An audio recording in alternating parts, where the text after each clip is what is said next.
दोस्तों कलर के बाद अब हम जिस एलिमेंट ऑफ डिज़ाइन के बारे में बात करेंगे वो है वैल्यू।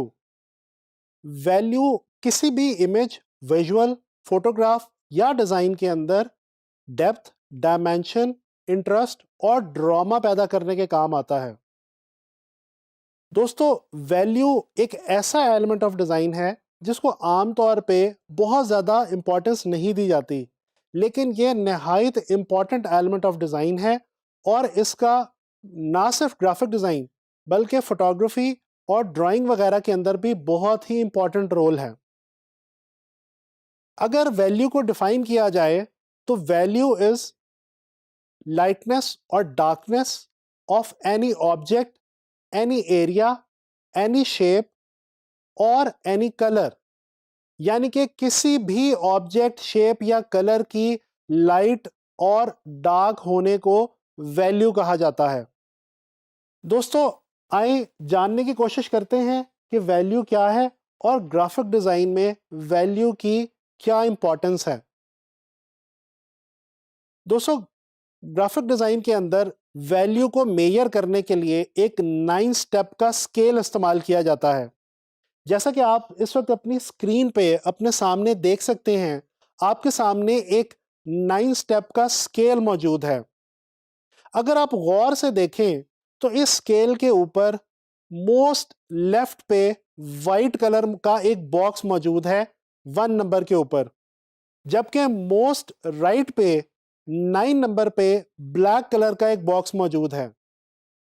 दोस्तों 1 से लेके 9 तक ये जो तमाम बॉक्सेस आप देख रहे हैं, ये तमाम बॉक्सेस बेसिकली टोन्स को जाहिर करते हैं। वाइट से लेके ब्लैक तक की 9 डिफरेंट टोन्स इस वक्त आपके सामने हैं। अगर हम गौर करें तो हमें पता चलता है कि इस 9 स्टेप स्केल को फर्दर 3 कैटेगरीज के अंदर डिवाइड किया गया है।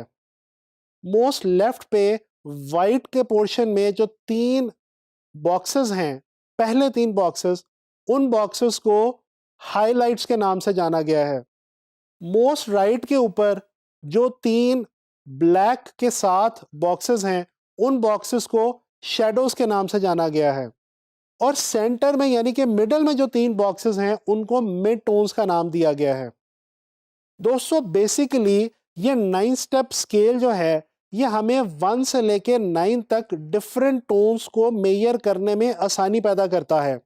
हम बड़ी आसानी से इस स्केल की मदद से ये देख सकते हैं कि अगर हम वाइट के अंदर ब्लैक को ऐड करना शुरू करें तो एक टाइम पे वाइट ब्लैक में कन्वर्ट हो जाता है, और बिल्कुल इसी तरह से अगर हम ब्लैक के अंदर वाइट को ऐड करना शुरू करें तो ब्लैक एक टाइम पे आके वाइट के अंदर कन्वर्ट हो जाता है। वाइट और ब्लैक के बीच में जो सेंटर वाला एरिया है वो जो है मिड टोन्स कहलाता है। दोस्तों यही 3 कैटेगरीज टोन्स की, शैडोज, मिड टोन्स और हाइलाइट्स, किसी भी विजुअल में, किसी भी इमेज में इंटरेस्ट और ड्रामा पैदा करते हैं। अगर हम इस स्केल के अंदर से सेंटर वाली जो कैटेगरी है यानी कि मिड टोन्स, इसको हटा दें, ख़त्म कर दें और हाइलाइट्स को शैडोज के साथ मिला दिया जाए तो दोस्तों जो चीज़ पैदा होती है उसको कंट्रास्ट कहा जाता है। कंट्रास्ट बजाते खुद एक प्रिंसिपल ऑफ डिज़ाइन की हैसियत रखता है। दोस्तों कंट्रास्ट ही वो चीज़ है जो किसी भी इमेज या विजुअल के अंदर इंटरेस्टिंग एलिमेंट ऐड करता है। अच्छा, अगर इसी तरह से वैल्यू को कलर के हवाले से डिस्कस किया जाए तो दोस्तों जैसा कि हमने वैल्यू की डेफिनेशन में जाना कि किसी भी कलर की भी अपनी एक वैल्यू होती है। तमाम कलर्स अपनी वैल्यू यानी कि अपनी टोन्स रखते हैं। अगर हम वापस आए 9 स्टेप स्केल के ऊपर और हम इसी स्केल को कलर की मदद से जानने की कोशिश करें, मिसाल के तौर पे हम मिड टोन्स के अंदर किसी एक प्योर कलर को रख देते हैं, फॉर एग्जांपल येलो। अगर हम वाइट की तरफ येलो के अंदर वाइट कलर ऐड करना शुरू करें तो एक टाइम पे एक बॉक्स के ऊपर जाके येलो वाइट के अंदर कन्वर्ट हो जाएगा। इसके बरक्स अगर हम दूसरे एंड पे येलो के अंदर ब्लैक कलर ऐड करना शुरू करें तो एक बॉक्स के ऊपर जाके एक मुकाम पे येलो जो है वो ब्लैक के अंदर कन्वर्ट हो जाएगा, और इसी तरह से हमारे पास येलो के शेड्स, येलो की मिड टोन्स और येलो की हाइलाइट्स आ जाएंगी।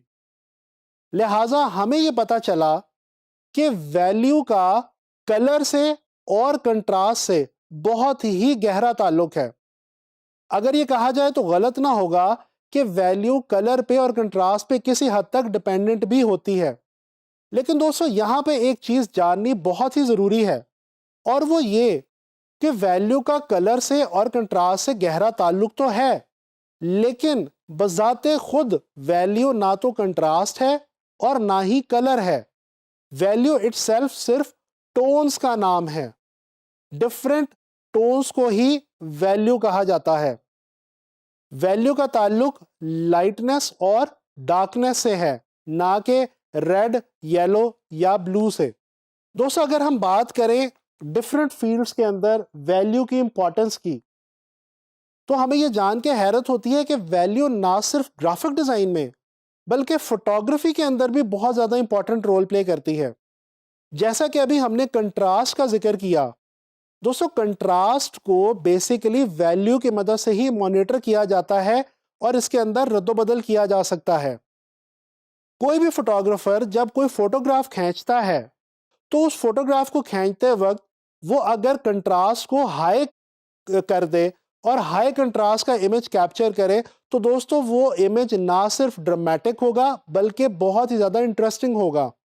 यही वजह है कि अगर आप ब्लैक एंड व्हाइट फोटोग्राफी को देखें तो ब्लैक एंड व्हाइट फोटोग्राफ्स के अंदर आपको बहुत ज्यादा हाई कंट्रास्ट के इमेजेस मिलते हैं जो कि बहुत ही ज्यादा ड्रामेटिक फील रखते हैं।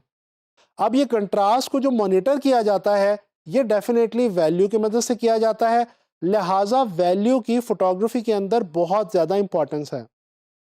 अच्छा, इसके साथ साथ अगर हम ग्राफिक डिजाइन का जिक्र करते चलें तो दोस्तों ग्राफिक डिजाइन में भी फोटोग्राफी और स्केचिंग वगैरह की तरह वैल्यू की बहुत ज़्यादा इंपॉर्टेंस है।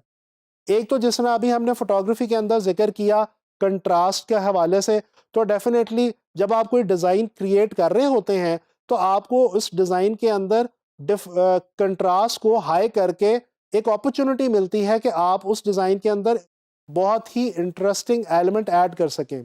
इसके अलावा ग्राफिक डिज़ाइन में वैल्यू एक और बहुत ही इंपॉर्टेंट और मज़ेदार काम करता है। दोस्तों वो ये कि किसी भी ऑब्जेक्ट या किसी भी शेप की फॉर्म को वैल्यू की मदद से ही जाहिर किया जा सकता है या प्रेजेंट किया जा सकता है। इसकी मिसाल मैं आपको यूं दूंगा कि जब हम ड्राइंग करते हैं, ड्राइंग करते हुए किसी भी शेप को हम उसके हाइलाइट्स, तो मिड टोन्स और उसके शेडोज की मदद से ही जाहिर करते हैं। कोई भी शेप अपने हाइलाइट्स, मिड टोन्स और अपनी डार्क टोन्स के बगैर फ्लैट फील होती है। लिहाजा डिजाइन के अंदर हम वैल्यू की मदद से किसी भी ऑब्जेक्ट को या किसी भी शेप को फॉर्म दे सकते हैं, उसकी 3D फील जाहिर कर सकते हैं। दोस्तों आइए काम करते हैं, कुछ स्केचेस और फोटोग्राफ्स की मदद से वैल्यू को स्टडी करने की कोशिश करते हैं। जैसा कि इस वक्त आपके सामने स्क्रीन पे ये एक विजुअल मौजूद है। दोस्तों ये एक स्केच है और इस स्केच के अंदर बहुत आसानी से देखा जा सकता है कि एक राउंड बॉल है। उस बॉल की फॉर्म को शैडोज, मिड टोन्स और हाइलाइट्स की मदद से नुमाया किया गया है, और इस खूबसूरती के साथ नुमाया किया गया है कि उसकी राउंड शेप वाज़े हो गई है। इसके अलावा जो राउंड शेप है, जो राउंड बॉल है, उसके बैकग्राउंड और उसका फोरग्राउंड वो भी मिड टोन्स, हाइलाइट्स और डार्क्स की मदद से बहुत ज़्यादा खूबसूरती के साथ प्रेजेंट किए गए हैं। दोस्तों आइए एक और विजुअल देखते हैं।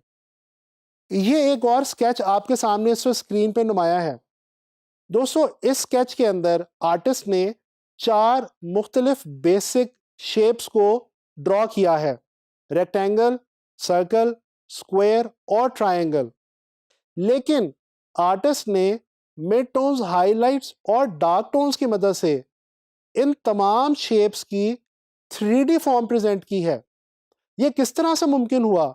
ये मिड टोन्स, हाइलाइट्स और डार्क्स यानी कि वैल्यू की मदद से ही मुमकिन हो सका।